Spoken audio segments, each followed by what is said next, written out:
What was the incident at your high school? Story 1. So this was like 15 to 16 years ago. Our school used to have a fun little rivalry activity during homecoming week. We had 3 school colors: red, white, and black.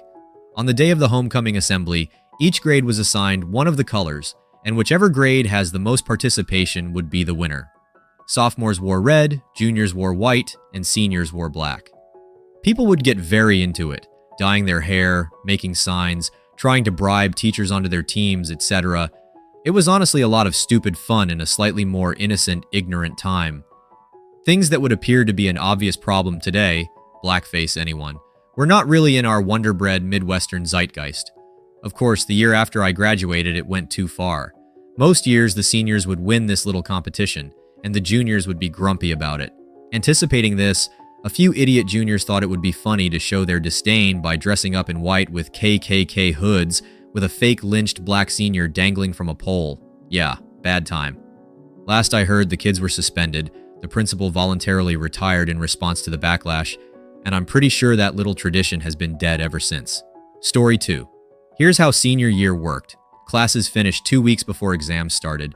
Exams went on for 2 weeks. Then 2 weeks later, there was the graduation and prom. On the last day of classes, the seniors get sent off. It's a pretty big deal, with the junior class lining up to hand out flowers and throw confetti as the seniors leave the main school building in a procession. It's a really special thing and a part of the larger graduation festivities. Well, the incident was that around 30 people from my class of 120 decided to have an all-night party and get absolutely hammered. They showed up to school absolutely blathered. They were spewing in the hallways and running around the outside bench areas, screaming and kicking chairs. They didn't show up to any of the classes, and that was kind of important for a send-off on the last day of classes. By 11 a.m., the administration had had enough. Junior classes and below still had about a month of classes to go, so they didn't care about the noisy idiots outside their windows. The dean ended up calling a school assembly where he canceled the send-off and gave a speech instead about how disappointed he was in my entire graduating year. Everyone in my graduating year was kicked off the school grounds. Story 3. Our high school was located pretty close to a nearby shopping center, which everyone naturally congregated at after school. Being the lazy teenagers that we were, we never wanted to walk the long way around following the streets, and instead pretty much everyone took a shortcut through a bushland park that cut through behind houses and easily cut the walk in half. Anyone walking to school from that direction in the mornings would take the same shortcut. Now, this was a public path that cut through thick bushland. There was a paved walking track and a second off-the-beaten-path track which went through even thicker bush. So aside from some of the houses that backed onto the park, it was a pretty private spot with lots of places to hide. One day at the morning assembly, we got a warning about some creepy old guy who had been approaching students alone in the park and was sternly warned not to go down that path, even though it was a shortcut, or at the very least don't walk it alone. Of course, this didn't stop anyone.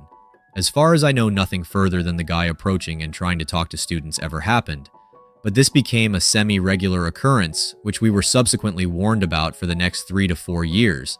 Nobody ever did anything about it more than that, and he was never identified. Around the same time, our school also started getting reported for a student's bad behavior in public, including a student spitting on an old lady and generally being a public nuisance. It turned out that this was not done by a student, but by some 40-something-year-old dude wearing our school's uniform. No one knows why he was dressing up as one of our students, and he was never caught. I wonder if these 2 incidents were the same guy. Story 4. There were some guys from a Catholic Christian boarding school studying to be priests who attended regular classes in my high school, but then had other lessons and activities and slept in the boarding school. One day, it was fire alarm simulation day. After it rang, school became like a fair with activities and stuff, and part of the activities was these karate simulations hosted by the priest dudes. They do some safe moves among themselves and ask if anyone in the audience would like to attempt. Well, there was this beefy dude that said yes. People were cheering, and he entered the arena and started actually hitting the karate priest. Fists, kicks, real fighting. Once the priest found it was for real, he went into hardcore mode and beat the shit out of the beefy dude. After school, the beefy dude calls his friends to beat the priest, and he has no chance against 5. But the next day, there's a full van of karate priests who beat the shit out of the beefy dude and his friends, like they got their asses kicked real hard despite being a fair 5 versus 5 or something like that. Nobody ever again messed with the karate priests. Story 5. For the senior trip, we went to Walt Disney World. The first day was at the Magic Kingdom. We were there for the whole day, a group of 100. At some point, someone noticed that the Disney security in the merch stores and kiosks was lax. When that first person shoplifted that first big stuffed Mickey Mouse, they commented to some of our classmates how easy it was to do. So all of a sudden, a dozen or so of my classmates started hitting Disney points of sales for the big animals. They'd get something and give it to a classmate. They were all amused that none of them were stopped, questioned, or even caught. This went on the whole day. At the end of the day, as night fell, we'd all come back together on the bus.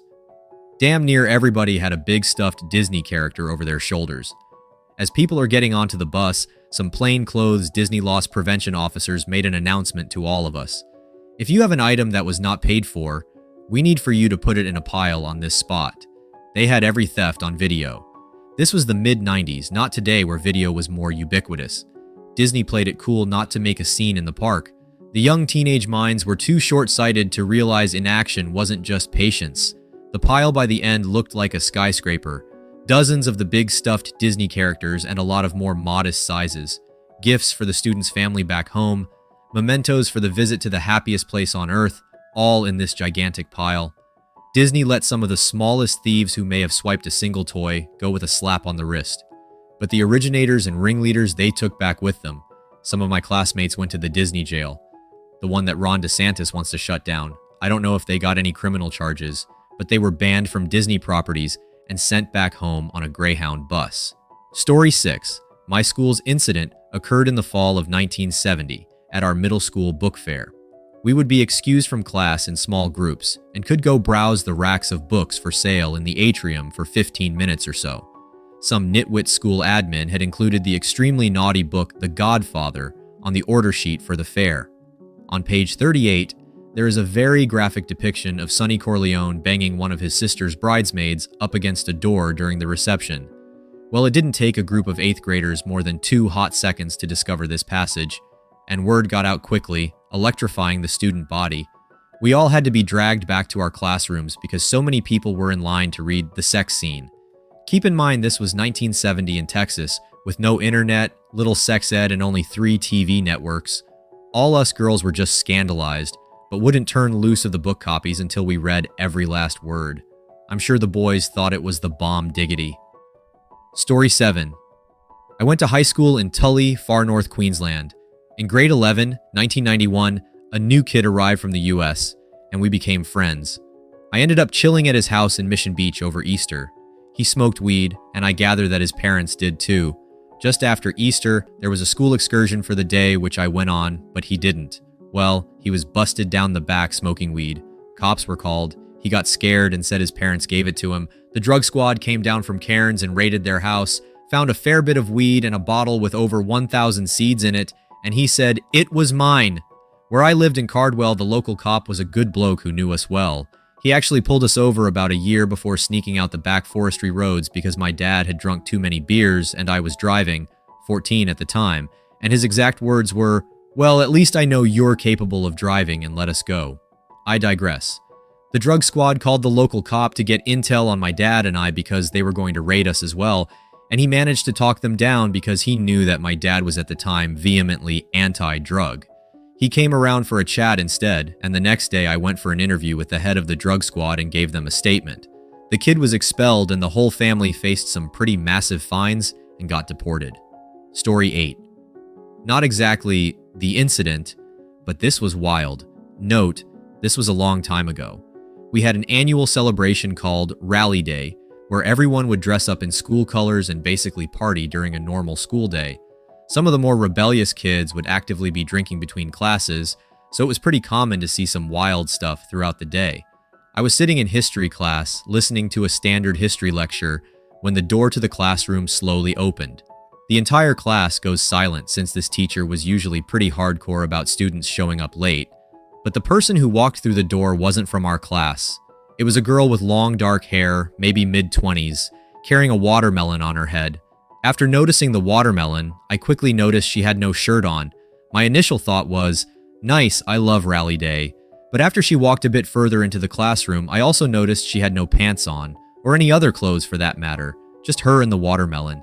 This was when my thoughts changed to, okay, something very unusual is going on here. She walks in, muttering something to herself, and everyone in the room is completely frozen as our brains try to catch up with what is happening. She walks over to a desk where a girl is sitting, calmly sets down the watermelon on the desk, then walks right back out of the classroom. A decently long moment passes where nobody in the classroom moves or speaks. Then we hear running footsteps as two policemen run up to the open door and ask if we saw the lady. This breaks the spell and the classroom erupts into a chorus of, "What the fuck?" Our teacher goes and helps the police, then comes back and explains that some random people were doing drugs in the park next to the school, and one of them, a watermelon girl, got chased by cops onto the campus. He then says, "Yay, I think we're done for today. You guys can just hang out," or whatever. I assume they caught her, but we didn't hear anything more about it after that, so who knows. Story 9. I pulled a pretty fun act of vandalism when I was 16 years old, near the end of my junior year in high school. One of my senior friends really wanted to just, take one of those 5-gallon bags of ketchup they got from the condiment dispensers and just do something with it. I was in my junior year and feeling particularly fatalistic about my young life, teenage angst to the extreme, and I thought, well, I'll take on the risk and put it in my hoodie on the way out from lunch period. I smiled at the principal while I walked past him. Funny side note, this friend is now a well-loved high school principal himself. It sat at the bottom of my locker for probably a good month and a half as I'd weighed what to do with it, but never really nailed down anything special enough. I mean, it was a 5-gallon bag of ketchup. We thought maybe let's put it in the school elevator during the blood drive with a sticky note saying U.S. Red Cross donation, or something like that. But my depression led me to a slightly more destructive solution. We had a 3-story stairwell in our school which had a pretty decently sized central shaft, easily enough for the bag to fall through unimpeded. I had decided that's where I was going to drop this thing, and I assembled an audience. Right before gym class, second to last period that day, my friends and I gathered at the edge of the railing, and I flopped it out of my backpack over the edge. I still regret to this day not actually watching the thing fall, but I will never forget the sound that it made. Just imagine a percussive, thick-sounding splack echoing off the walls of a 3-story stairwell. Apparently, I caught 2 cheerleaders with the spray from it. Ketchup coated all the walls, and even the ceiling of the first floor, and well up the walls of the 2nd story. An absolutely biblical mess. I thought I'd gotten away with it when I went to gym class and made it through the whole period without so much as a question or an inkling from any teachers or administrators. Until the principal walked into the locker room after gym class and goes, "Is there a Josh last name here?" Honestly, I was kind of surprised that he didn't already know my name, as he'd personally congratulated me for my roles in school plays before this incident. I still laugh at what he said when he sat me down in his office. "What the hell were you thinking?" I was a white kid in a small American town, and my older self recognizes how lucky I was that I experienced all of this and ended up getting attention from the school psychologist and diagnosed with ADHD and being made to help the janitor clean it all up, which itself became kind of a funny friendship, as I affectionately became known by her as the Ketchup Boy, instead of being fined more than the price of a couple of ceiling tiles or being jailed for vandalism. This was just before No Child Left Behind began ruining our educational system and turning school discipline into a criminal justice affair. I've met kids from neighboring towns years after the fact, and they go, "Wait, you're the guy who did that?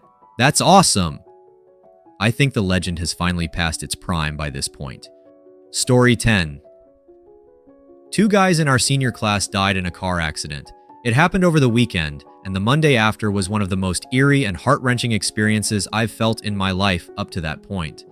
I went to a huge school, so normally a lot of commotion in the halls every day, kids greeting each other and talking, lockers slamming, light yelling, the typical cacophony of a high school hallway on a Monday morning. That Monday, though, dead silent. Even the underclassmen knew not to say anything. It was so surreal, seeing hundreds of teenagers, normally all boisterous and lively, just walk and shuffle silently and sullenly.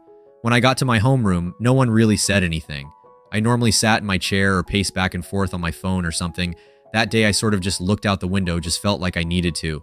Then one of my classmates, who was close to one of the victims, walked in and immediately burst into tears. She was normally a really bubbly and cheery person, and I wasn't close to her at all, but seeing her like that made me just turn away and look out the window again. I guess looking out the window was my way of trying to both avoid yet acknowledge the gravity of the situation. Finally, all seniors were called into the auditorium. Now, I had never been to a funeral or wake before, so this was the first time I saw a large number of people mourn a person's death. And let me tell you, seeing several hundred high school seniors silently walk into an auditorium, except for the girls who were sobbing as quietly as they could, and the boys all trying to keep a straight face, and then hearing the principal solemnly deliver the news, causing the sobs to grow louder and louder. It was the first time I ever really saw the effects of a person's death on a community, and it remains one of the most sobering experiences of my life.